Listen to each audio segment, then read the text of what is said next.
अस्सलाम वालेकुम वरहमतुल्लाहि वबरकातुहू।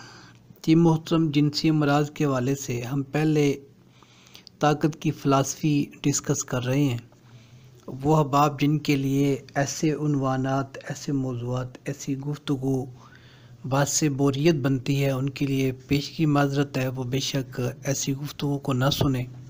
लेकिन मैं ये ज़रूरी समझता हूँ कि क़ुव्वत बनती कैसे है, ताकत बनती कैसे है, जिस्मानी खून के अंदर जोश और क़ुव्वत किस तरह वजूद में आती है, और इन चीज़ों से फिर जिनसी क़ुव्वत कैसे बनती है, ये पहले बयान कर दिया जाए इंशाअल्लाह। ठीक है, तो आज हम डिस्कस करेंगे कि ताकत जो है वो ग़िज़ा में है या दवा में है। तो जानना चाहिए कि इंसानी जिस्म में ताकत ख़ुसूसन जो है मर्दाना ताकत, इसकी जो कमाल का पैदा होना है सिर्फ़ मुकव्वी और अक्सर अद्वियात पर मुनहसर नहीं है, क्योंकि सिर्फ़ अद्वियात तो हमारे जिस्म के अज़ा के अफ़ाल में तहरीक, तेज़ी, क़ुव्वत, ताकत पैदा कर सकती हैं, लेकिन वो जिस्म में बज़ाते ख़ुद खून, गोश्त और चर्बी नहीं बन सकती। फिर गौर कर लें कि जितनी क़ुव्वत की अद्वियात हैं, अक्सीरात हैं, कुश्ता जात हैं, जड़ी बूटियाँ हैं, वो हमारे जिस्म के अज़ा में और अज़ा के अफ़ाल और कामों में तहरीक, तक़वियत, क़ुव्वत और तेज़ी पैदा कर सकती हैं, लेकिन वो जिस्म में बज़ाते ख़ुद खून, गोश्त और चर्बी नहीं बन सकती, क्योंकि ये काम अग़ज़िया का है। पर जब तक सही अग़ज़िया के इस्तेमाल को उसूली तौर पर मद्देनज़र ना रखा जाए तो अक्सर से अक्सर मुकव्वी अद्वियात बेसूद साबित होती हैं। अगर इनके मुफीद असरात ज़ाहिर भी हों तो गलत अग़ज़िया से बहुत जल्द इनके असरात ज़ाइल हो जाते हैं। आप देखते हैं कि माशरे में बहुत से लोग आते हैं, लो जी जब तक हम दवा खा रहे थे आराम था, दवाई छोड़ी है तो फिर वैसी हो गई। तो यही राज मैं बता रहा हूँ कि अगर ग़िज़ा सही तजवीज़ नहीं हुई, बेशक दवा अच्छी थी, काम कर रही थी, लेकिन ग़िज़ा के सही तजवीज़ ना होने से, खून उस तरह का क़ुव्वत वाला ना बनने से, जिस तरह की दवा दी गई थी उसी तरह की दवा और ग़िज़ा तजवीज़ नहीं हुई, तो हुआ क्या कि वो जो क़ुव्वत पैदा हुई थी वो आस्ता आस्ता ज़ाइल हो जाती है। और बाज़ हुक्मा या बाज़ अद्वियात भी ऐसी होती हैं जो काम भी वक्ती तौर पर करती हैं।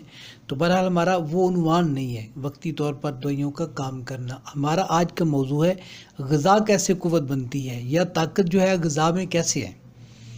तो हुसूल क़ुव्वत में अग़ज़िया की अहमियत का अंदाज़ा इस अमर से लगाएं कि हुक्मा और अतिबा ने तक़वियत के लिए जो अद्वियात तजवीज़ किए हैं, इनमें आम तौर पर अग़ज़िया को ज़्यादा से ज़्यादा शामिल किया है। आप कहेंगे जी कैसे? मसलन हलवा जात हैं, हरीरा जात हैं, मुरब्बा जात हैं, खमीरे हैं, ये सारी दवाइयाँ हैं, मगर इसको ग़िज़ाई शक्ल दे दी गई है।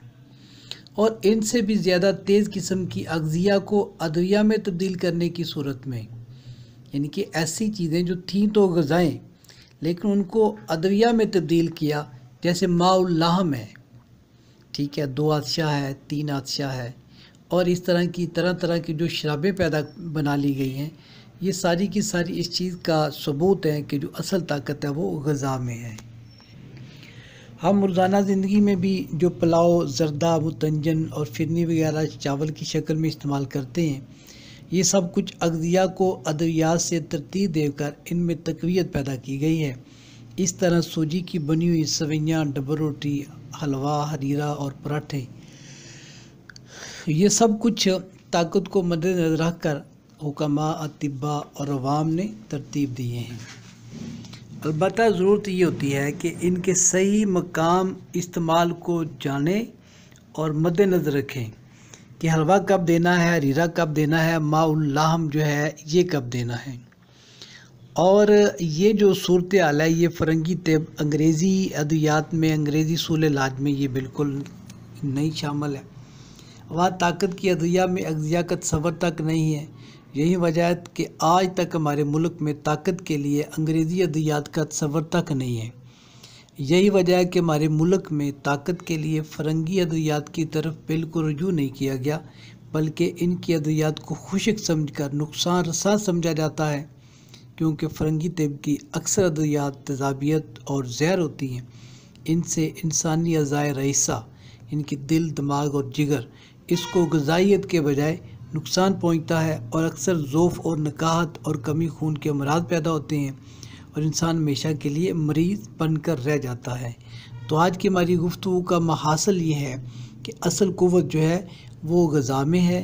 اس کی وجہ غذا جسم میں جاتی ہے، اب متغیر ہوتی ہے، ہضم ہوتی ہے، ٹوٹتی ہے، پھر اس کے بعد کیلوس اور کیموس بنتا ہے، پھر وہاں جا کے جگر میں خون بن جاتی ہے، خون ہمارے اندر موجود رہتا ہے۔ تو یہ غذا نے سارے کام کیے۔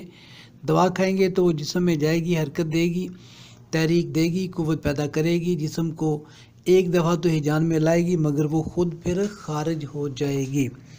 تو اس ویڈیو میں اتنا ہی، باقی انشاءاللہ اگلی ویڈیوز میں ہم ڈسکس کریں گے۔ آپ لوگ بور نہ ہو جائیں، اس چینل کو سبسکرائب رکھیں۔